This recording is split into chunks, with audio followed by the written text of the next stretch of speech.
Now, if you've ever gone to a foreign country, you probably noticed some pretty big cultural differences, right? Like how to eat properly at the dinner table. For answers to these questions and more, joining us live is Dear TripAdvisor Leslie Carlin, a columnist with Scripps Howard News Service. So, Leslie, let's get right to it. Our first question comes in saying, if I have dinner in Paris with European colleagues, will I look bad if I use my knife and fork the American way, holding the fork in the right hand except when I'm using the knife, instead of the European-style way of holding it in my left hand the whole time? It's a good question.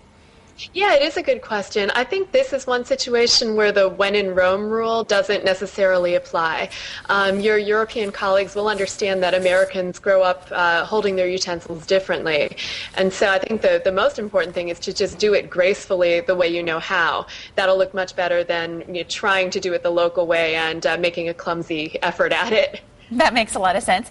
Here's another question for you. Airline boarding procedures encourage rudeness. We all know this. It's so difficult to be there. There's always some sort of a mob, and some people board whenever they just feel like it instead of by their zone. So what can be done about this?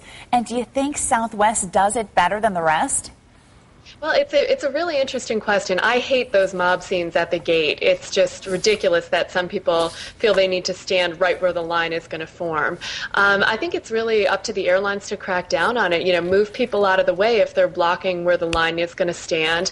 And also, if somebody has the Zone 3 boarding pass and they try to sneak in with Zone 1, I say boot them to the back of the line. That might, put an end to that. I think it just might.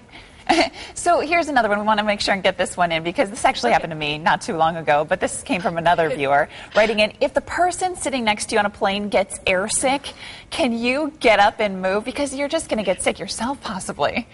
I know, it's really awful. It happened to my husband recently, too, actually.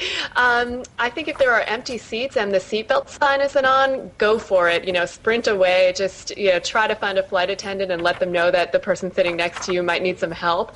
But unfortunately, if the seatbelt light is on, you really can't do anything. You're just stuck there, and in which case you just have to hope for the best. Yeah, maybe offer them your bag, right? Yeah, if you have to. Sharing is caring. Leslie, thanks so much. If you do have any travel questions for our Dear TripAdvisor, Leslie Carlin, visit our website, abc15.com, and just click on 15 links.